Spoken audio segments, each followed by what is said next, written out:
Okay, calling Tammy Sandoval, 25L01990. Mr. McLean, your appearance, please. Yes, good morning, Your Honor. Kevin McLean, appearing on behalf of Ms. Sandoval, who is present via video conference at the Livonia Police Department. Ms. Sandoval, tell me your name, please. Tammy Sandoval. And for the prosecution, Mr. Crego, your appearance, please. Yes, and good morning, Your Honor. May it please this most honorable court, Attorney Brian J. Crego, key number 74568, appearing on behalf of the people this morning. Thank you. Ms. Sandoval, you're before the court today to be arraigned on 6 felony charges. You have the right to remain silent. Anything you say orally or in writing can be used against you in court. You have the right to a preliminary examination. The purpose of that examination is for the prosecution to prove by a probable cause standard that you committed the crimes alleged in the city of Livonia within Wayne County. You have the right to a lawyer during all court proceedings, and you also have the right to a lawyer at public expense if you cannot afford to hire one yourself. You also have the right to a lawyer present during any questioning that you consent to. Do you understand those rights, ma'am? Yes, sir.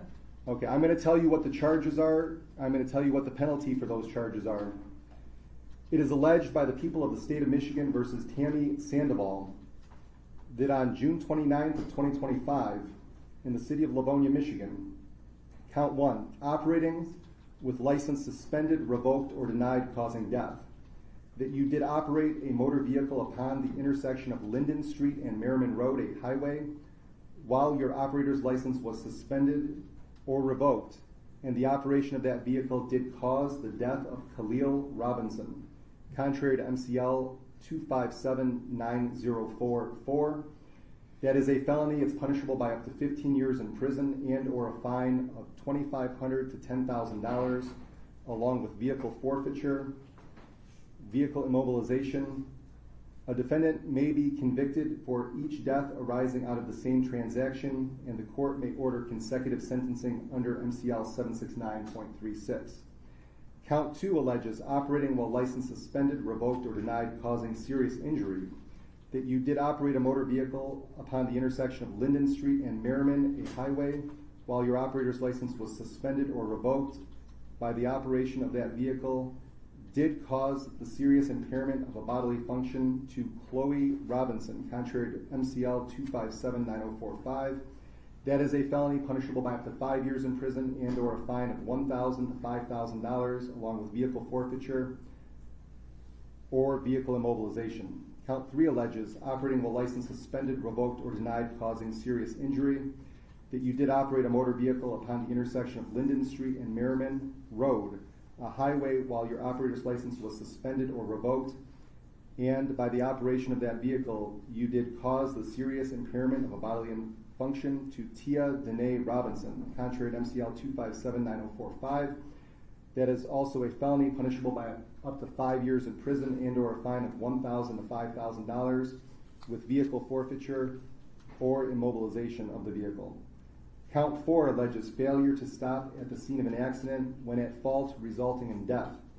That you did, being the driver of a blue 2007 Ford Fusion, who caused an accident upon Merriman Road in Linden that was open to the public for travel, and that you knew or had reason to believe that you had been involved in an accident, that you did fail to immediately stop the vehicle at the scene of the accident and remain there until you had complied with the requirements of MCL 257.619, and the accident resulted in the death of Khalil Robinson, contrary to MCL 257.6173. That is a felony punishable by up to 15 years in prison and or a fine of up to $10,000. A defendant may be convicted for each death arising out of the same transaction, and the court may order consecutive sentencing. Count 5 alleges failure to stop at the scene of an accident resulting in serious impairment or death. That you did, being the driver of a blue 2007 Ford Fusion, who knew or had reason to believe had been involved in an accident upon Merriman and Linden Roads, property open to travel by the public, did fail to immediately stop the vehicle at the scene of the accident and remain there until you had complied with the requirements of MCL 257.619, and the accident resulted in the serious impairment of a bodily function or death of Chloe Robinson, contrary to MCL 257.6172, a felony punishable by up to 5 years in prison and or a fine of up to $5,000. Count 6 alleges failure to stop at the scene of an accident resulting in serious impairment or death, being the driver of a blue 2007 Ford Fusion who knew or had reason to believe that you had been involved in an accident upon Merriman and Linden Roads open to travel by the public, that you did fail to immediately stop the vehicle at the scene of the accident and remain there until you had complied with the requirements of MCL 257.619, and the accident resulted in the serious impairment of a bodily function or death of Tia Danae Robinson. That's contrary to MCL 257.6172. That is a felony punishable by up to 5 years in prison and or a fine of up to $5,000. Do you understand those charges, ma'am? Yes, sir. At this time, the court is going to have you stand mute on each count, and I will enter a not guilty plea on your behalf. Because these are felony charges, you have the right to a probable cause conference that will be set for July 10th at 9 a.m., and you have the right to a preliminary examination. A preliminary examination is a hearing to be held here at the district court where the prosecution has the burden to prove by a probable cause standard that you committed the crimes alleged in the city of Livonia, Michigan, within Wayne County. That date will be set for July 17th at 11 a.m. As to bond, Yes, Mr. thank you, McLean? Honor. My client is 55 years old. She indicates that she is single with 2 children that are adults that are ages 29 and 19. She resides in Mount Morris, Michigan. She is a high school graduate from East Bay High School in Riverview, Florida. She also completed some college as well following high school. She indicates that she is currently employed with Michigan Gastroenterology in Flint, where she has been employed for about 7 months. She indicates that she is not currently on probation or parole. There is limited prior criminal history before this incident. She indicates that there was one offense from Mount Pleasant which she completed probation satisfactorily. While there's obviously tragic results to the incident that brings us before the court, I'm asking the court to consider a bond in the amount of $100,000, 10% cash or surety. My client and I have had a chance to discuss the charges in detail as well as the maximum possible penalties. She understands her rights. I would request that a court-appointed attorney be granted for her in these matters while she is considering potentially retaining an attorney. Thank you. Mr. Crego, for the people as to bond. Thank you, Your Honor. As the court is well aware, we're going to examine a 2-pronged test to determine the issue of bond, whether the defendant herself is a flight risk or whether she's a threat to public safety. The alleged facts in this case are quite extreme, Your Honor, in which the defendant was leaving the Livonia Spree in the evening hours on June 29th while she was driving a motor vehicle northbound Merriman and Linden. We have information in terms of throughout the investigation that she was in attendance at the Livonia Spree fireworks.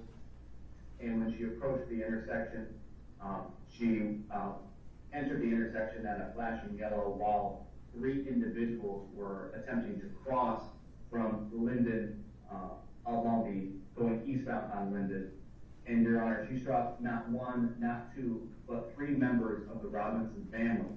And it was one of the individuals, young Khalil Robinson, passed away as a result of his injuries.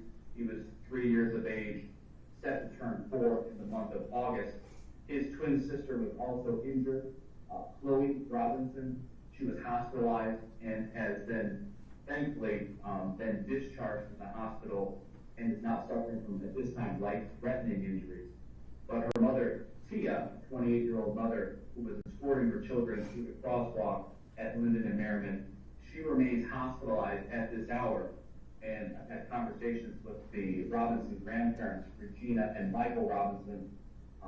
Tia continues to fight for her life and has undergone extensive surgeries to relieve severe head trauma and swelling on her brain, removing portions of her skull. So she continues to fight for her life in terms of these very serious injuries. And after striking these individuals in the roadway, the defendant, in this case we allege, did not stop. She did not call 911. She She did not render any aid. She simply drove off. And she drove all the way home to Mount Morris. She went past the Livonia Police Department, which was 1.5 miles from this location, and she likely went past numerous police stations as she drove over 70 miles home outside of the metro area, north of Flint, to Mount Morris. She's driving on a suspended license, Your Honor, and she has left the scene in this particular case. Brother counsel has alluded to some of the criminal history that resulted in the suspension of her driving. The conviction at the 76th District Court in Mount Pleasant on October 21st of the year 2024. Her license is in fact suspended for a failure to consent to a roadside PVT, and her license is currently suspended as through August 30th of 2025. In addition to the impaired driving conviction, she has a crash that was reported to 2 injured individuals in Mount Morris back in November the 14th of 2024, and a third crash on December 3rd. Thankfully, no injuries were reported. So when you look at the totality of the alleged conduct in this particular case, I would ask that this honorable court consider a bond in the amount of $500,000 cash or surety with no 10% privilege. And if the defendant is able to post this monetary bond, which I believe will be designed to ensure her further reappearance, because she's demonstrated a flight risk from leaving the scene based upon her alleged conduct in this case, and the protection of society as a whole to keep her off the roadways while she's driving and when she doesn't have a right to drive under a suspended license. I believe that if she's able to post that $500,000 cash surety bond, that a GPS tether be required in home confinement. I'd ask for you to impose that bond at this time, Your Honor. Thank you, Mr. Crego. Mr. McLean, response? Your Honor, without getting into the facts of the case too much, I've had a chance to review the investigator's report in the court file. It does indicate a lot of what Mr. Crego, brother counsel, indicated in terms of what I reviewed as it relates to Ms. Sandoval's conversations with law enforcement after apparently she was unaware of what had actually happened at the incident. I know obviously this is a tragic incident that is the cause for a lot of suffering in the community as well as the family, which I will not put to the side. I would just ask the court to consider a reasonably minimal bond based upon all the allegations here and with a GPS tether condition in home confinement, which my client will comply with. Thank you. At this time, based on the seriousness of the charges alleged and the nature of the charges alleged, I am concerned about the defendant's further appearance in court. At this time, bond will be set in the amount of $600,000 cash or surety. No 10% provision that will be subject to a GPS tether upon release, and the defendant is to consume no alcohol of any kind. If she is released, there will be daily testing via PBTs 3 times daily. Preliminary examination is set for July 17th, 2025, 11 a.m. Probable cause conference, July 10th, 9 a.m. Thank you. Thank you, Your Honor. Officers, if my client could get a phone call or two, I would appreciate it. She had requested that from me while we were speaking earlier this morning. Yes, sir. We'll arrange it. Thank you very much. Good luck, Mr. Sandoval. Thank you. That concludes the matter. Thank you, Your Honor. You have a good day. You too. Court's in recess.